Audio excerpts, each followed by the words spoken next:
myaka 10 iheze duciye mu bibazo vyinshi kandi bibabaje mu gihugu cacu.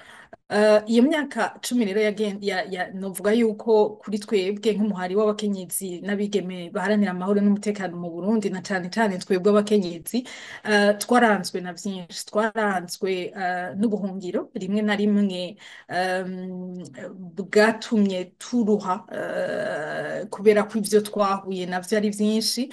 Umukenyezi ari mu buhungiro akaba yavuye iwabo, akaba usanga ubuhungiro bubabaje. Ubuhungiro buratera umubabaro ku mutima. Ubuhungiro butuma novuga umuntu ata imizi yaho yavuye, kandi bimusaba cane cane kumenyera igihugu gishasha, imigenzo mishasha, ubuzima bushasha. Ni ibintu rero rimwe na rimwe biruhisha. Ico rero ntitwovuga yuko kitadukorako.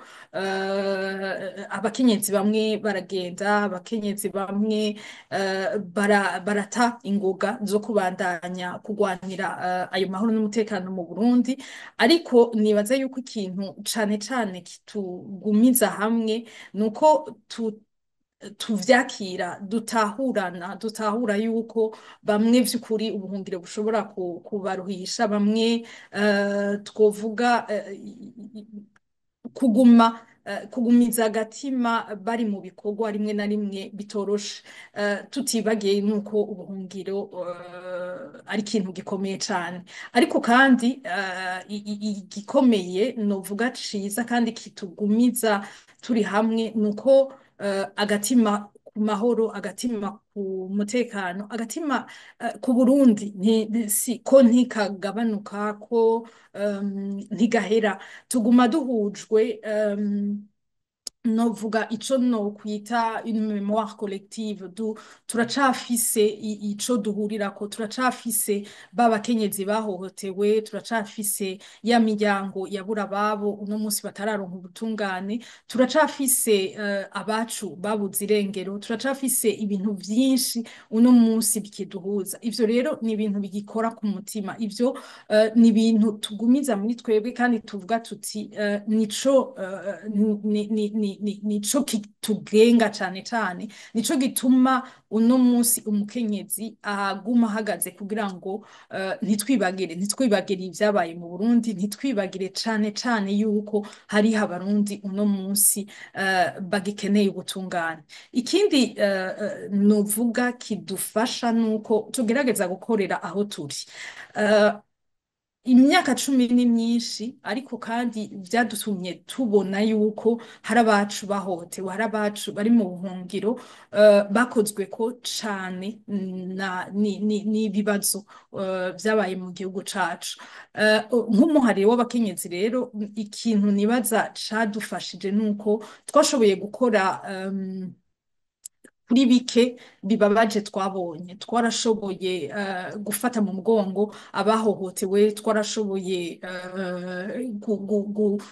gufasha abakenyezi bamwe n'abandi kwiteza imbere. Ivyo rero novuga yuko ari ibintu bikomeye, ibintu biboneka vy'ukuri yuko hari ikiriko kirakogwa kandi gishimishije, kigatuma biduha inkomezi zo gushobora kubandanya, inkomezi zo gushobora kudata novuga ako gacanwa ko kugwanira amahoro n'umutekano mu Burundi. Ni ikintu kandi novuga kuri twebwe kiduha umunezero, kiduha mu gifaransa niho nokivuga neza, kiduha une fierté co kuvuga yuko turi abakenyezi kandi tuticaye. Hariho bike dukora, naho rimwe na rimwe atari vyinshi umuntu abona bigenda neza, ariko turavuga yuko hariho duke tugenda turagerageza gushikana. Ikindi novuga nuko le contexte y'igihugu cacu, uko uno munsi ibintu bimeze mu gihugu igenda irahinduka uko buca, uko hari gishasha.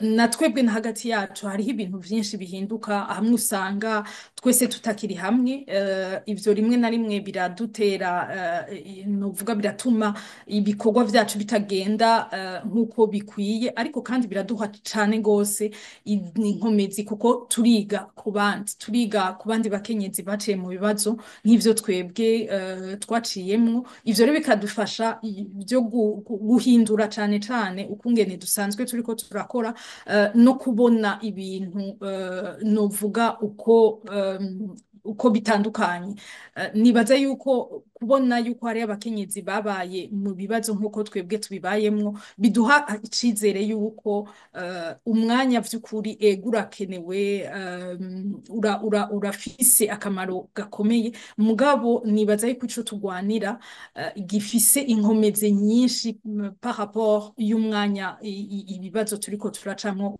birimwo ikindi naco novuga kidukomeza nuko turabona mu bandi yuko ikintu gikomeye cane gose ari kumenya guha urwaruka iyo ngwano turimo ico rero nico kintu nibaza gikomeye uno munsi turiko turiga gute urwaruka abakenyezi bazogumiza mu mutwe bazogumiza mu mitima yabo yuko hariho ibibazo hariho ubuzima bwahohotewe hariho abapfuye hari abacu tutazi iyo bagiye gute nabo nyene bashobora gufata novuga le flambeau boshobora gufata imbere bagashobora kubandanya bagwanira ako gateka kazina muntu bagwanira igihugu vy'ukuri kirangwa n'amahoro n'umutekano